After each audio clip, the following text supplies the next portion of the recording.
जय हिंद जय भारत फ्रेंड। देखिए आप घबराया न करें। देखिए कुछ कभी कभी नेट भी धोखा देता है, तो वो अपना काम करें, लेकिन हम तो मेहनत करते रहेंगे बेटा, आपको सेवा करते रहेंगे, घबराया न करें। आइए जो है गतिमान आवेश और चुंबकीय क्षेत्र में जो है नई हेडिंग पढ़ा गया है, जो कि बहुत जबरदस्त इंपॉर्टेंट है। देखिए क्या है, एम्पीयर का परिपथी नियम। हमने जो गॉस का प्रमेय पढ़ाया था उसी से रिलेटेड है, तो घबराओ ना। आइए हम गॉस का प्रमेय भी तो इंपॉर्टेंट था ही, लेकिन एम्पीयर का परिपथी नियम भी बहुत इंपॉर्टेंट है। तो देखिए क्या है, यहाँ पर हमने जो है एक चालक तार बना दिया धारावाही। इसमें जो है जो कि कागज के तल के अभिलंबों, इसमें ऊपर की ओर आई धारा बह रही है और इसके इस तार के चारों स्मॉल आर त्रिज्या का हमने एक वृत्त बना दिया और इस आर दूरी पर बिंदु P पर जो है चुंबकीय क्षेत्र की तीव्रता वेक्टर भी है, और जिसका मान क्या होता है, B बराबर पढ़ाएं सिद्ध कराएं μ0/2 पाई I/R। अरे भाई धारावाही चालक कण उत्पन्न किसी बिंदु पर चुंबकीय क्षेत्र की तीव्रता B का मान μ0/2 पाई I/R होता है, और इस पर जो अल्पखंड है, अरे प्रत्येक बिंदु पर जो है अल्पखंड जो है वह है वेक्टर dl। अच्छा यहाँ पर सदिश राशि क्यों है, क्योंकि भाई चुंबकीय क्षेत्र तीव्रता भी सदिश राशि है और अल्पखंड भी क्या है, सदिश राशि है, और दोनों के बीच का कोण क्योंकि इसकी दिशा और इसकी दिशा समान है, तो प्रत्येक बिंदु पर यहाँ प्रत्येक बिंदु पर जो है दोनों के बीच का कोण थीटा बराबर 0 अंश। अब ध्यान दीजिए क्या है, इस नियम के अनुसार किसी भी बंद परिपथ के है ना, बंद परिपथ धारा बह रहा है। अरे भाई ऐसे समझो, देखो ये कागज है, कागज तक अभिलंब ऊपर की धारा बह रहा है, दिखाई दे रहा है। देखो ये कागज है, कागज के तल के अभिलंब ऊपर की धारा बह रहा है ना, तो किसी भी बंद परिपथ के सीमा के अंदिश चुंबकीय क्षेत्र वेक्टर B के रेखीय समाकलन, अरे मिलाने के मतलब रेखीय समाकलन मिलाना, चुंबकीय क्षेत्र वेक्टर B के रेखीय समाकलन का मान उस पथ द्वारा घिरे नेट धारा I, और इसमें जो धारा बह रहा है नेट धारा I का μ0 गुना होता है।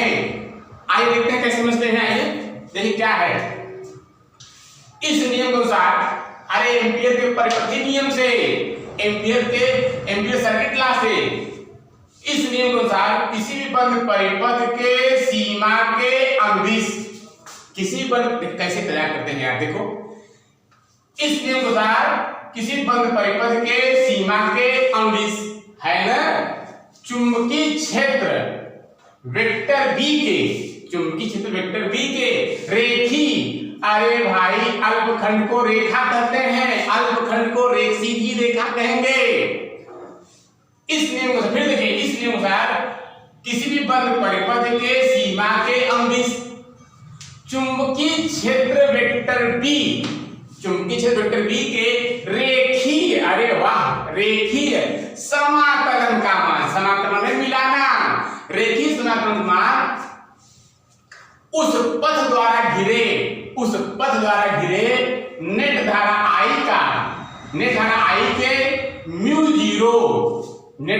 के μ0 माने निर्वात की चुंबकशीलता μ0 गुना के बराबर होता है।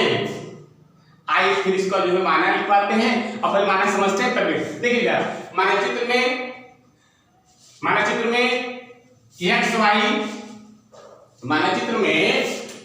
y एक धारावाही चालक है, जिसमें I धारा कागज के तल के अभिलंबवत ऊपर की ओर बह रहा है ना। उसके बाद में इससे स्मॉल r दूरी पर बिंदु P पर कागज के तल पर जो है चुंबकीय क्षेत्र तीव्रता वेक्टर B है, जिसका मान B μ0/2 पाई I/R है, और इसके प्रत्येक बिंदु पर चुंबकीय क्षेत्र B है तथा अल्पखंड क्या है, वेक्टर dl है, और दोनों के बीच का कोण क्या है, थीटा बराबर 0 अंश है। आइए माना लिखा करके तब हम डेरिवेशन कराते हैं। नियम पढ़े लिखते हैं जो बोले हैं, और उसके बाद में फिर डेरिवेशन कराते हैं, सिद्ध कराते हैं, एम्पियर का परपथी नियम सिद्ध करेंगे। तो इस नियम के अनुसार किसी बंद परिपथ के सीमा के अनुदिश चुंबकीय क्षेत्र वेक्टर b के रेखीय समाकलन का मान उस पथ द्वारा घिरी नेट धारा I का म्यू 0 गुना होता है। अर्थात क्या हो जाएगा, रेखीय समाकलन वेक्टर b डॉट अदिश गुणनफल है, वेक्टर dl ये अदिश है, डॉट है, अदिश गुणनफल इक्वल टू क्या है, I मल्टीप्लाई म्यू 0 गुना है ना। तो यही तो है आपका एम्पियर का परपथी नियम जो बार बार समझाएं। उत्पत्ति करते हैं मानचित्र में एक चित्र है ना, वही जो कागज वाला बताए हैं। तो मानचित्र में x y एक धारावाही तार है जिसमें कागज के तल के अभिलंबवत ऊपर की ओर कितना I धारा प्रवाहित हो रही है तार से, इस तार से कितनी दूरी पर, r दूरी पर, इस तार से r दूरी पर बिंदु ये बिंदु P है, यहाँ पर बिंदु P पर चुंबकीय क्षेत्र की तीव्रता वेक्टर b है ना। चुंबकीय क्षेत्र की तीव्रता वेक्टर b है।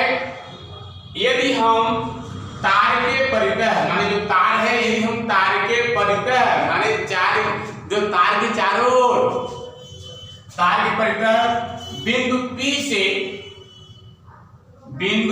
P से होकर r त्रिज्या का कितने का बेटा, r त्रिज्या का वृत्त खींचते हैं तो परिधि के प्रत्येक बिंदु पर अल्पखंड dl, ये dl है, अल्पखंड dl वेक्टर dl और चुंबकीय क्षेत्र की तीव्रता वेक्टर b के बीच का कोण थीटा बराबर कैस 0 तो यहाँ पर जो अल्पखंड चुंबकीय क्षेत्र की तीव्रता वेक्टर b है और जो अल्पखंड वेक्टर dl है, दोनों के बीच चाहे यहाँ चाहे कहीं भी थीटा का मान कितना हो जाएगा, थीटा बराबर हो जाएगा आपका, थीटा बराबर 0 लिख देते हैं, थीटा बराबर कैस 0 प्रत्येक बिंदु के लिए है। अब ध्यान दीजिए, आइए, अतः चुंबकीय क्षेत्र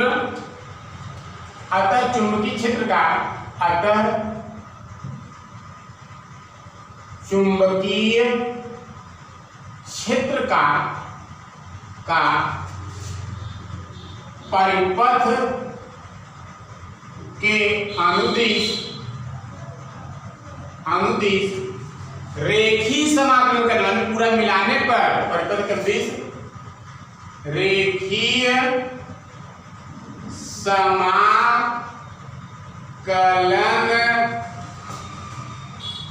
करने पर, अरे भाई चुंबकीय क्षेत्र का कर रहे हैं वो भी परिपथ के अनुदिश बना के वृत्ताकार पथ बनाए हैं, देखेंगे रेखीय समाकलन vector b dot vector dl। तो चुंबकीय क्षेत्र वेक्टर b का चुंबकीय क्षेत्र का परिपथ के अनुदिश है ना, जो परिपथ बनाए के अनुदिश रेखीय समाकलन, ये रेखीय समाकलन है, रेखीय समाकलन करने पर तब क्या हो जाएगा, यहाँ पर रेखीय समाकलन अब डॉट हटाएंगे हो जाएगा b dl cos थीटा। अगर अदिश गुणनफल का डॉट हटता है तो cos थीटा आता है। फिर लिखेंगे रेखीय समाकलन b dl cos कई अंश प्रत्येक बिंदु पर यहाँ चुंबकीय क्षेत्र तीव्रता वेक्टर बी और अल्पखंड खंड डीएल के बीच का कोण थीटा बराबर कई अंश है? 0 अंश है। क्या लिखेंगे? cos 0 अंश। अब क्या है? रेखीय समाकलन बी डीएल cos 0 का मान 1 पढ़े हैं आप लोग।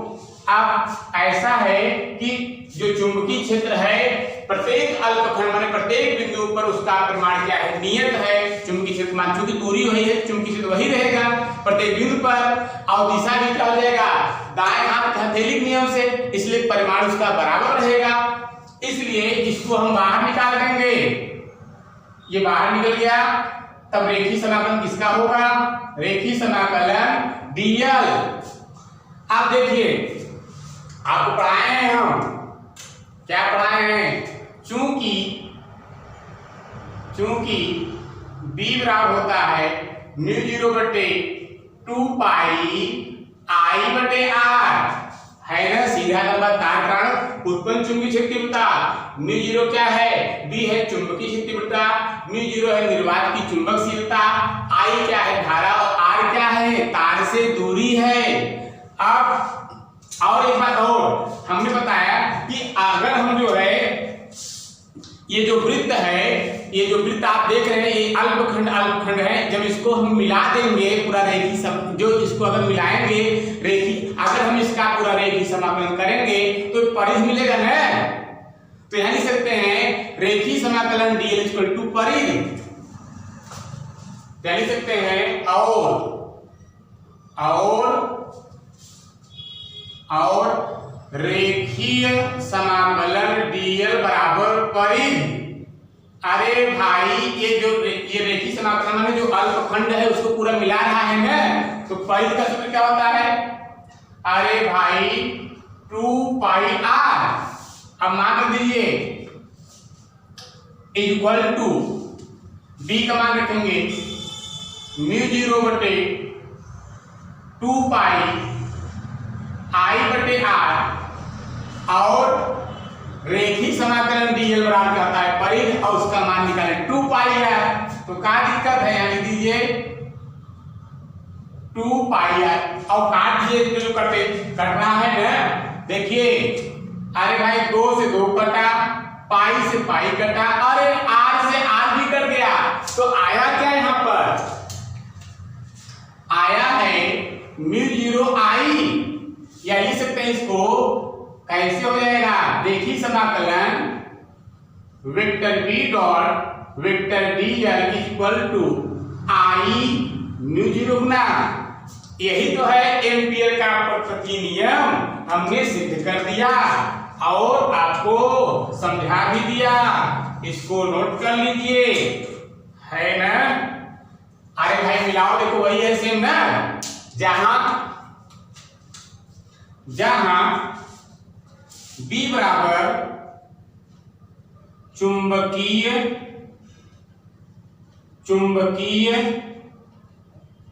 क्षेत्र की तीव्रता टेस्ला, और dl क्या है? dl है अल्पखंड की लंबाई, अल्पखंड की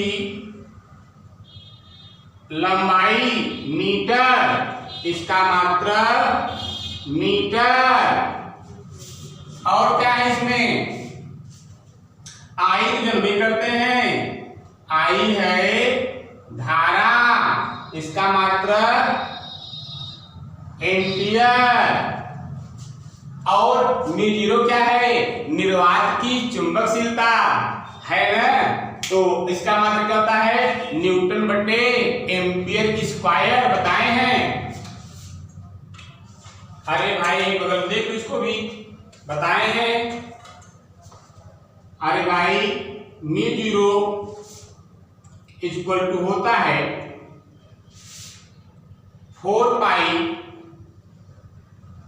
गुणे 10 घाते -60